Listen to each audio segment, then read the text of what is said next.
my god! Wow! Oh my god! আসসালামু আলাইকুম, কেমন আছেন বন্ধুরা? আবারও ফিরে আসলাম নতুন একটা ব্লগ নিয়ে। দেখেন, আমরা কালকে রাত্রে সাগর থেকে মাছ ধরে আনছি। তো মাছটা অনেক বড়, আর এটার নাম হয়েছে বারকোডা। আমরা বারকোডা মাছ বলি, আপনারা কে কি নামে চিনেন আমাকে কমেন্ট করে জানাবেন। তো ফ্রেশ একেবারে মাছটা দেখতে পারতেছেন, সাইজটাও অনেক ভালো, অনেক বড় মাছটা। তো আজকে আমি মাছটা রান্না করবো। তো প্রথমে আমি মাছটা কেটে নিব। তো বন্ধুরা, মাছটা আমি পরিষ্কার করে নিছি, মাছটা এখন আমি কাটবো।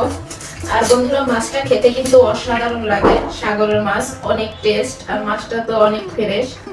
তো আমি সুন্দর করে পিস পিস করে এভাবে কেটে নিব মাছটা। আর দেখেন মাছে কি রক্ত, একেবারে ফ্রেশ মাছটা। দেখছেন কাটছি আর রক্ত বের হয়ে গেছে। তো আমি সবগুলো মাছ এইভাবে কেটে নিব।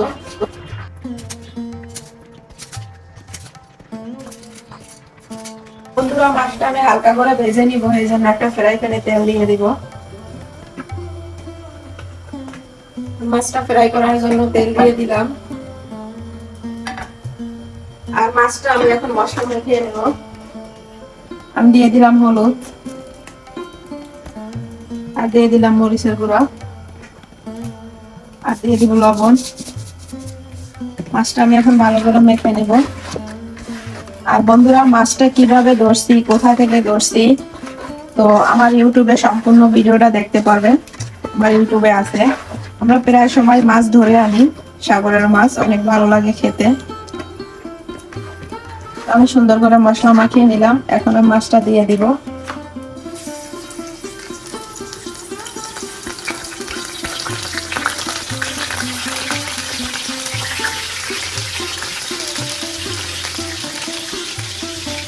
আমি সব মাছগুলো দিয়ে দিলাম, ভেজে নিব।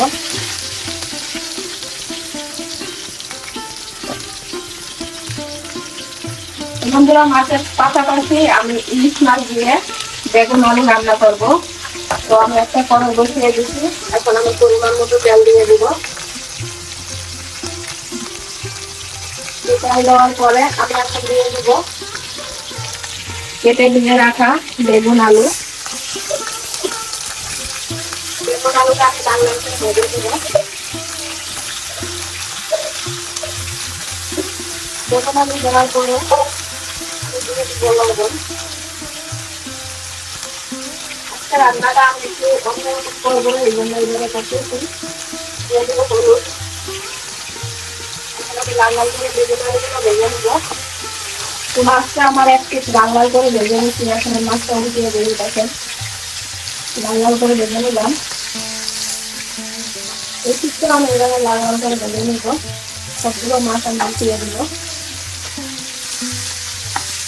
মাছটা ভেজে আমি টমেটো দিয়ে দিব করবো।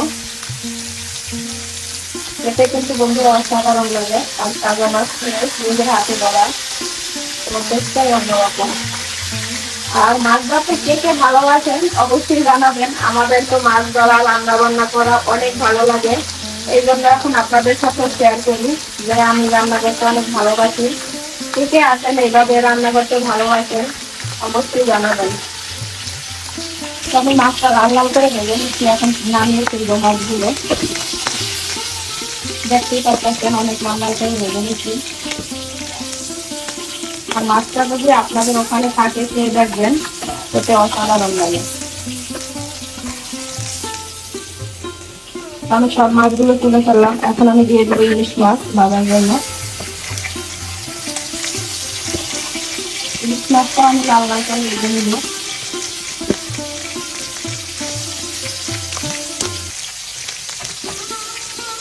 এখন আমি লাল লাল করে ভেজে নিচ্ছি, এখন পরিমাণ মতো পানি দিয়ে দিব।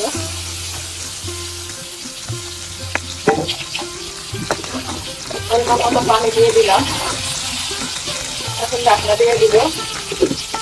আর আমার ইলিশ মাছ ভাজাটা হয়ে গেছে, আমি এখন নামিয়ে দিব।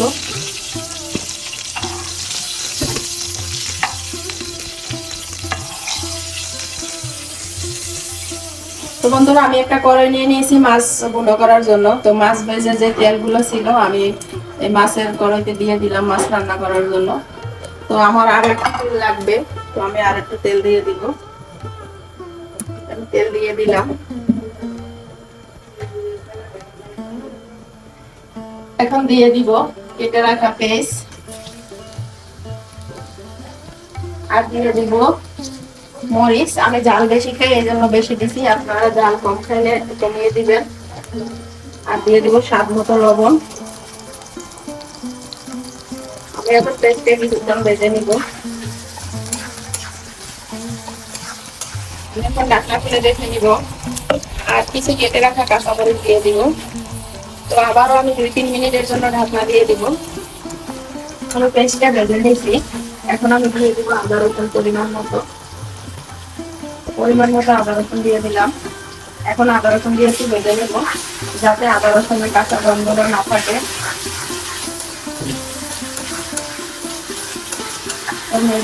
সাথে ভেজে নিলাম আদা রসুনটা। এখন আমি মশলা কষানোর জন্য একটু পানি দিয়ে দিব।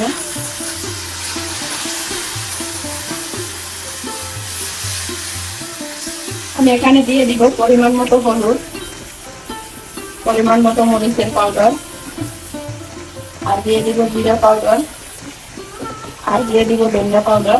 তো আমি এখন সবগুলো মশলা ভালোভাবে কষিয়ে নিব।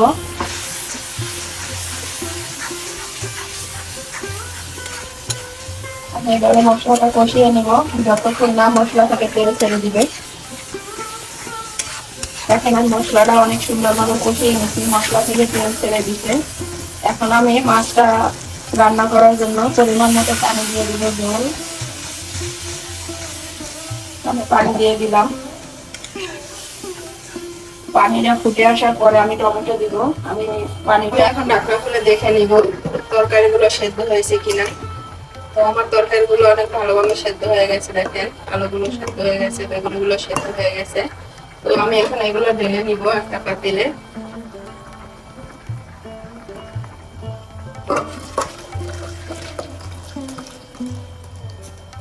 ঢেলে নিয়ে আমি আবার কড়াইটা বসিয়ে দিলাম। আমি এখন মশলা কষাবো। বন্ধুরা, আমি কড়াইতে এখন তেল দিয়ে দিব। আমি যখন ভাজি তখন বেশি করে তেল দিচ্ছি, এই জন্য মশলা কষানোর জন্য অল্প করে তেল দিলাম। এখন দিয়ে দেবো পেস্ট কুচি, সাথে আরেকটু লবণ দিয়ে দিব, পেস্টটা যাতে নরম হয়ে যায় ভাজার জন্য। পেস্টটা এখন আমি ভেজে নেব। সাথে দিয়ে দিব আদা রসুন পেস্ট পরিমাণ মতো।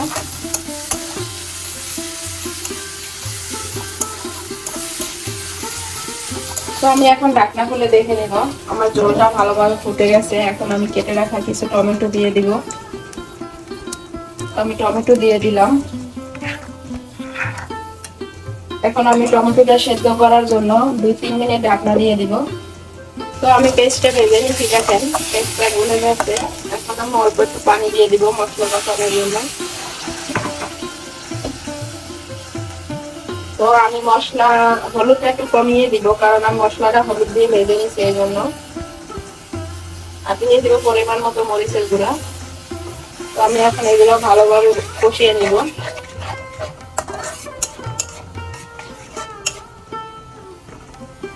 আমি এটাকে ভালোভাবে এখন কষিয়ে নিব। মশলাটা ভালোভাবে কষিয়ে নিচ্ছি, মশলা থেকে তেল ছেড়ে দিচ্ছে। এখন আমি তরকারিগুলো ঢেলে দিব।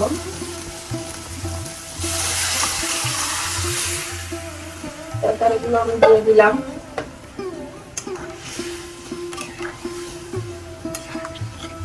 এখন দিয়ে দিব একটা টমেটো আমি কেটে রাখছি, টমেটোটা দিয়ে দিলাম।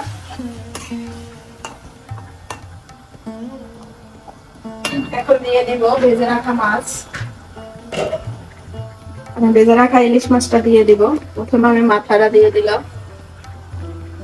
এখন মাছগুলো দিয়ে দিব। আজকে বন্ধুরা রান্নাটা অন্যরকম করেছি, কেমন লাগে আপনাদের কাছে জানাবেন। আমি এখন ঢাকনা দিয়ে দিব 2-3 মিনিটের জন্য।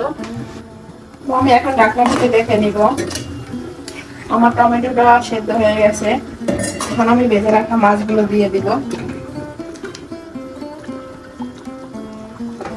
ভেজে রাখা মাছগুলো আমি দিয়ে দিলাম।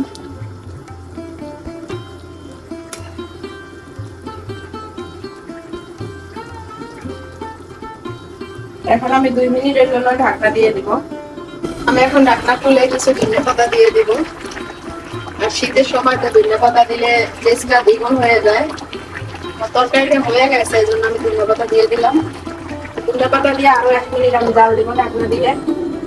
আর তো আমি এখন মাছের ঢাকনাটা খুলে দিলাম। আমার মাছটা হয়ে গেছে, দেখেন ঝোলটা টেনে গেছে। এখন আমি ধনিয়া পাতা দিয়ে দিব। আর শীতের সময় তরকারিতে ধনিয়া পাতা দিলে তো ফ্লেভারটা অনেক ভালো আসে। তো আমি ধনিয়া পাতা দিয়ে দিলাম। এখন আমি আবার 1 মিনিটের জন্য ঢাকনা দিয়ে দিব ধনিয়া পাতাটা সেদ্ধ করার জন্য। তো বন্ধুরা দেখেন আমার ধনিয়া পাতাটা সেদ্ধ হয়ে গেছে, চুলাটা এখন বন্ধ করে দিব।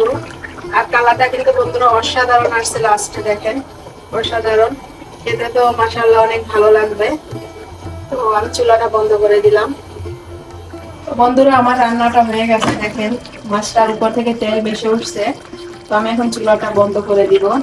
আর দোনোটা তরকারি আমার দেখতে অসাধারণ হয়েছে, দেখেন বেগুন আলু দিয়ে ইলিশ মাছ আর পানকোড়া মাছ টমেটো দিয়ে ভুনা।